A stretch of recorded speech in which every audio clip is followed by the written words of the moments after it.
안녕하세요. 크리스천 영상교는 양현식 목사입니다. 오늘은 구원의 확신만 있으면 천국 백성이라는 가르침은 새빨간 거짓말이다라는 제목으로 생각해 보겠습니다. 예수님이 그리스도이자 하나님이시라는 영접기도를 하고 그간 하나님을 부정하며 살았던 죄를 낱낱이 회개하며 용서를 받고 교회에 나와 신앙생활을 성실하게 하면 구원이 확정되었다는 가르침을 그간 교회에 모셔가도록 들어왔을 것입니다. 물론 이런 구원 교리를 뒷받침해주는 성경 구절을 근거로 줄줄이 붙여 가르치기에 대부분의 크리스천들은 당연하게 여기며 교회 마당을 밟고 있죠. 그러나 구원의 확신이라는 근거가 교단 신학자들이 내린 주장을 짜깁기 해서 붙였다면 당신이 이를 분별할 수 있겠어요? 말하자면 교묘한 숨은 그림 찾기와 다를 바가 없습니다. 그러나 교단 소속에서 벗어날 수 없는 목회자들은 성경 말씀이여 군림하고 있는 교단 교리를 반박할 수가 없죠. 교단을 벗어나면 목회를 할 수 없는 게 우리가 마주한 차가운 현실이기 때문입니다. 당신도 교단이 없는 교회 다니고 싶은 생각이 전혀 없지 않아요? 일단 교단이 없는 교회라면 이단 비스무리하다고 여길 것이며 군수 교단 소속이라면 목회자를 신뢰할 수 없는 교회 주변의 분위기를 당신도 부정하기 어려울 것입니다. 그러므로 큰 교단에서 말하는 그런 교리를 반박하거나 의구심을 가진 목회자를 거의 찾아볼 수 없는 이유입니다. 그래서 저희 주장이 성경적인지 확인하기 전에 혹세무민 하는 이단의 무리를 여겨 부하가 치밀거나 혹은 달밤에 웬 개가 짖는구나 하면서 도망치기 바쁠 것입니다. 그러나 구원의 근거가 성경적이 아니라면 아무리 확신을 가졌다고 이를 악물고 있어봐야 아무런 소용이 없을 것입니다. 그래서 오늘은 영접기도를 하고 교회 마당을 밟고 있으면서 구원의 확신을 잃지 않으면 천국은 따는 당상이라고 가르치는 어린애 교회의 주장이 얼마나 허접스러운지 살펴보고 싶습니다. 나는 참 포도나무요 내 아버지는 농부라. 물은 내게 붙어있어 열매를 맺지 아니하는 가지는 아버지께서 그것을 제거해 버리시고 무릇 열매를 맺는 가지는 더 열매를 맺게 하려 하여 그것을 깨끗하게 하시느니라. 너희는 내가 일러준 말로 이미 깨끗하여졌으니 내 안에 거하라. 나도 너희 안에 거하리라. 가지가 포도나무에 붙어있지 아니하면 스스로 열매를 맺을 수 없음 같이 너희도 내 안에 있지 아니하면 그러하리라. 나는 포도나무여 너희는 가지라. 그가 내 안에 내가 그 안에 거하면 사람이 열매를 많이 맺나니 나를 떠나서는 너희가 아무것도 할 수 없음이라. 사람이 내 안에 거하지 아니하면 가지처럼 밖에 버려져 마르나니 사람들이 그것을 모아다가 불에 던져 사르느니라. 너희가 내 안에 거하고 내 말이 너희 안에 거하면 무엇이든지 원하는 대로 구하라. 그리하면 이루리라.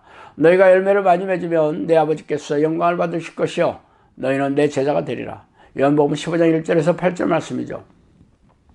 이 구절은 너무도 유명한 예수님의 말씀이라 모르는 크리스천들이 없을 것입니다. 천국의 백성이 되는 예수님의 제자라면 예수님의 나무에 붙어있는 가지여야 된다는 말이죠.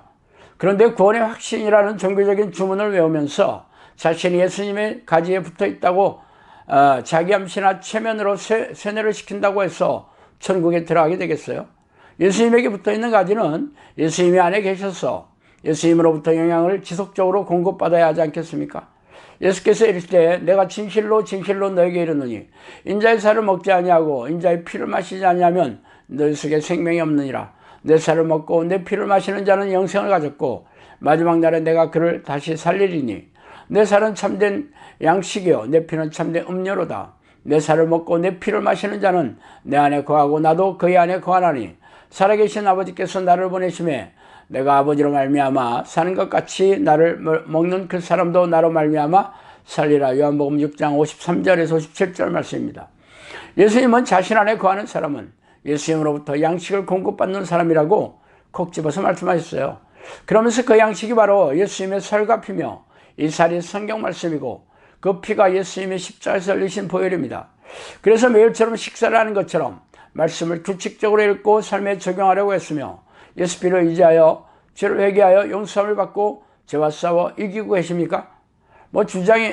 제 말씀에 자신도 그런 사람이라고 생각할 것입니다.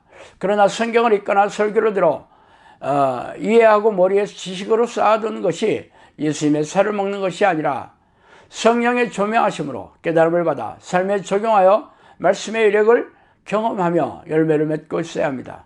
또한 예수 피를 의지하면 죄와 싸워 이기고 계시고 계세요. 만약 그렇다면 죄의 결과로 빚어지는 삶의 불행과 고통이 사라지고 영혼이 건조하고 냉랭하며 고단하고 팍팍한 삶에서 벗어나 즐겁고 평안한 영혼으로 형통한 인생을 누리고 있어야 합니다. 그러나 여전히 사는 게 힘들고 마음이 어두운 채로 교회 마당을 밟고 있다면 죄의 사슬에서 묶인 삶의 모습이겠죠. 예수님은 자신 안에 있는 사람의 증거로서 선하는 것마다 이루어지는 놀라운 삶을 살게 된다고 선포하고 계십니다. 그러나 우리네 교회는 예수 그리스도의 영이 안에 계신 것을 의심하지 말고 믿으라고 닥달하지만 그러면서 교회에서 시행하는 예배의식에 참석하고 교회 봉사를 열심히 하면 구원을 잃지 않을 것이라고 가르치고 있어요. 영접 기도를 하면서 자신의 죄를 전심으로 얘기하면 십자가에서 흘리신 예수님의 보혈의 공로로 말미암아 구원을 얻으며 거듭나게 되는 것이죠. 그러나 이는 구원의 시작에 불과하지 지속되는 것은 또 다른 문제입니다. 구원의 상태가 지속되려면 예수님의 가지에 붙어있는 가지가 되어 가지에 붙어 있어 말씀과 예수 피의 양식을 지속적으로 공급받아야겠죠. 이는 예수 그리스도의 영이자 성령과 깊고 친밀한 교제를 나누는 그런 사람만이 그 수혜자입니다. 그러므로 쉬지 않고 하나님의 이름을 부르며 전심으로 성령의 내주를 구하는 기도의 습관은 필수적이겠죠. 그러나 우리네 교회는 성령과 사귀는 기도에 대해 무지합니다. 대부분의 교인들이 규칙적인 기도를 거의 하지 않으며 목회자들도 새벽 기도에 나가서 종교적인 기도만을 반복하고 있을 뿐이에요. 그래서 기도의 응답도 없고 성령의 능력도 체험하지 못하죠. 그래서 무능하고 무기력한 믿음으로 고단하고 팍팍한 종교인의 모습을 보일 뿐입니다. 그런데도 구원의 확신을 잃어보지 말라고 고래고래 악을 쓰고 있으니 불쌍하고 안쓰럽게 짝이 없습니다. 코로나 사태로 인해 무능한 교회가 사라지게 되면서 세속적이며 종교적인 목회자와 그 교인들의 민낯이 드러나게 된 것이 그나마 다행스러운 일이겠죠. 자, 오늘은 여기까지 하겠습니다. 감사합니다.